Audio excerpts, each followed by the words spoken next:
They are at war with us, we the people. And we the people can't figure this stuff out. And so I've had to think some more.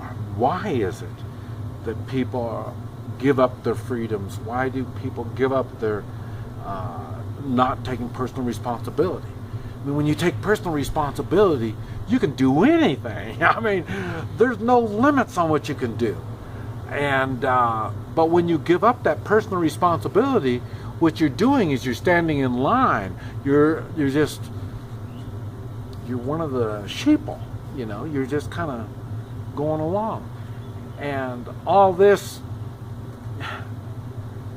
it just boggles my mind when I see this stuff. And so that's why I push the personal responsibility and how to get personal responsibility, and try to motivate people to take that personal responsibility, because it's in strong individuals that we're going to need to survive all this. If we want to have any type of individualities in us at all, because like I say, they want us all to be the same. Just kind of like the cattle ranch that I work on in Oklahoma. You know, anytime we get a cow that wants to act like he's not like the rest of the cows, he goes away. You know, we breed that out of them. We want them to be docile. And it's funny because I don't see the Americans being docile. They're a special group of people. But that speciality is gone. Part of that reality, another thing that I talk about, is facing reality. For me, if I know the reality, I can do something with it. If I live in fantasy land, if I try to just, don't let me see this kind of stuff, then I can't function without knowing the realities. And so that's what I push. That's why I had somebody mention, you know, I don't sugarcoat anything. And it's not, like I say, let me see it, let me deal with it, and let's have fun. You know, life is not that complicated, and we complicate it a lot. Well, it's not so much we do.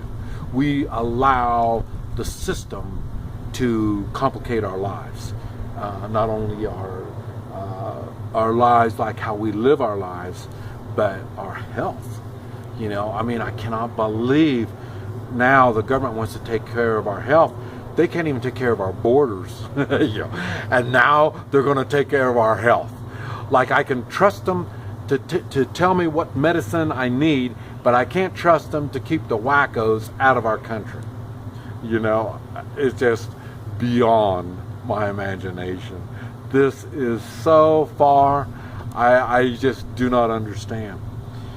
And it's funny, I explain all of this, and I explain the answers to all of the problems.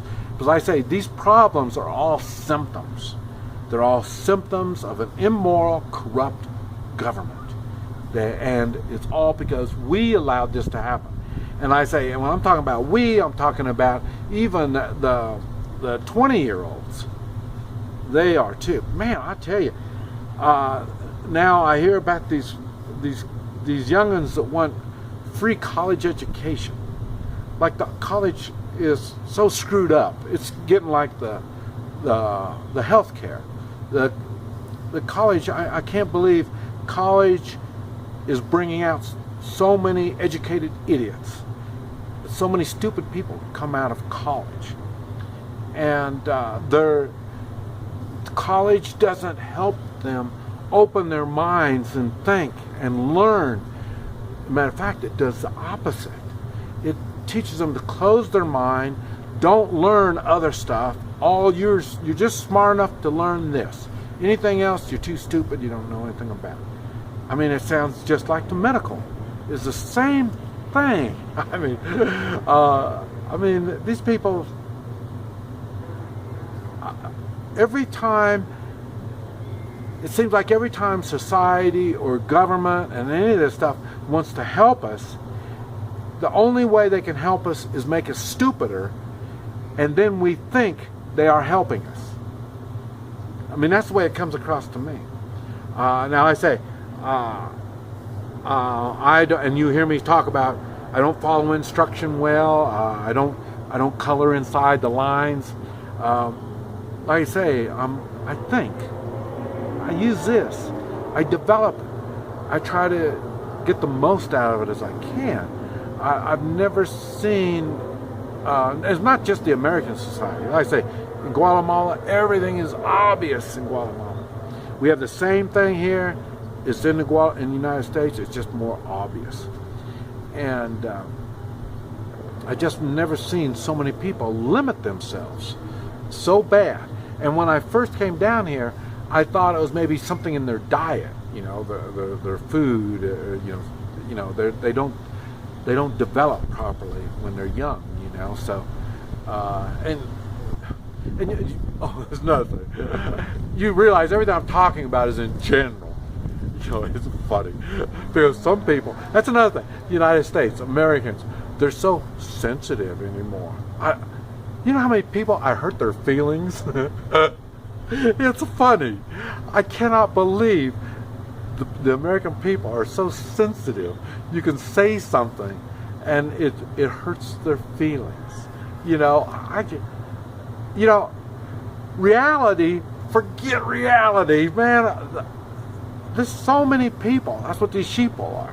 They're not even in the world of reality. They're quick to ridicule people that prepare, people that try to improve their lives, try to do something. They're quick to ridicule. And I think it's funny, and I say the same thing on my comments. You know, if I'm wrong, great, I'm wrong a lot. Don't bother me at all. But if you just say I'm wrong and you don't have anything good, the proper way of doing it, then, you know, that sounds like bitching. That's all it is, just bitching. So, and that's exactly what happens in the United States. They say, well, you know, all the government is corrupt, and, you know, we need to do this, we need to do this. All this really cool, but let's see some action. Let's see something.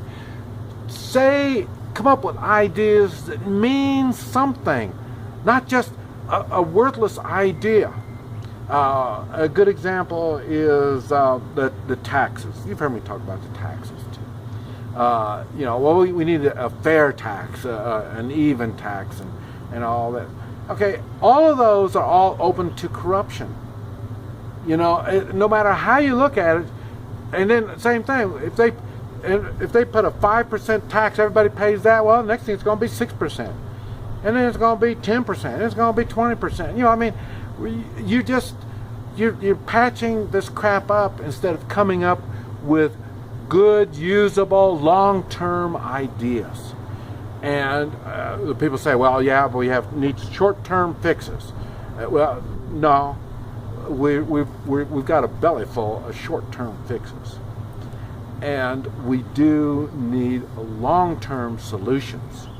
And the first long-term is everybody has got to be ready to offer something. And you're going to be offering a lot. Because I say we can't keep going the way we are. And right back to, I got 1,000 videos. Now, any one of them probably sounds silly as hell. But when you start putting them all together, there is a big picture. I've put all the pieces there for a big picture. Now, I will admit, they're not all categorized correctly, I guess. I mean, in detail that much. I would suggest you go to my main channel, whatever that thing is, and you'll see one on think it's three-man militia stuff. They've got another one on health matters, and it gives you ideas on being healthy. And like I say, all of the stuff I do, none of it applies to everybody. None of it does. It's just ideas for you to think. I don't tell anybody what to do. I don't tell people what to do. Okay, now after saying that, what's really cool is, I'm pushing the three-man militia. And it's funny because I'm going to have to be working with three-man militias, and I'm going to have them doing things in their minds are going to be either impossible, or it's hard, or they're going to get hurt, or all kinds of stuff like that. And really, it's funny because I just thought about this today, because I treat the three-man militia people that I deal with, I treat them the same as I do my dog Xena. I treat him the same as Xena. And in other words, I had Xena do things that Xena didn't know she could do. Like I say, she rode the motorcycle. She rode the motorcycle with me about 8-9 years, from Panama all the way up to the Great Lakes to Miami. I mean, we rode all over 60,000 miles. And 60,000 miles on a motorcycle, this dog did, through all these different countries and all these different situations we had to go through. And it's funny because she always looked at me, when I tell her to do something, she'd look at me and say, "You sure you want me to do this?" And she would do it. And then after she did it a few times, well, then she knew she could do it, and then no problem. One good example was, one time I was in boats. I had boats. And we're on a boat. We're going down the river. And I'm going down the river, and we're going along on the boat, and a boat would only do about 15-20 miles an hour. But on water, that seems like it's pretty quick. So we're going down the boat. She'd sit on the front of the boat there and just look at that, the water going by and all that. And then I would tell her to get out, And she'd look at me like, "What? Get out?" And then she'd look over at the water going by, and and so, and I'd tell her again, "Get out." And then she would just jump over the side of the boat into the water. That's why I'd give her exercise. From there, she'd have to swim to the shore. She'd run along the shore until she got her exercise, and I'd pull over the shore and then let her get in the boat, and then we'd go on down. Because, dogs need their exercise, and they get tired sitting around all the time, so I had to get her out and get her exercise. And so it was funny because she would look at me like, "Man, are you sure you want me to jump out of the boat?" And it's funny because now I'm doing the same thing with three-man militias. I'm saying, "Well, come up that tree, go up side of that building, and all this kind of stuff." And they're like, "Me? You want me to do that?" Or we're upstairs. I say, go out the window, and go out the window, So, it's funny. They look at me the same as Xena would look at me.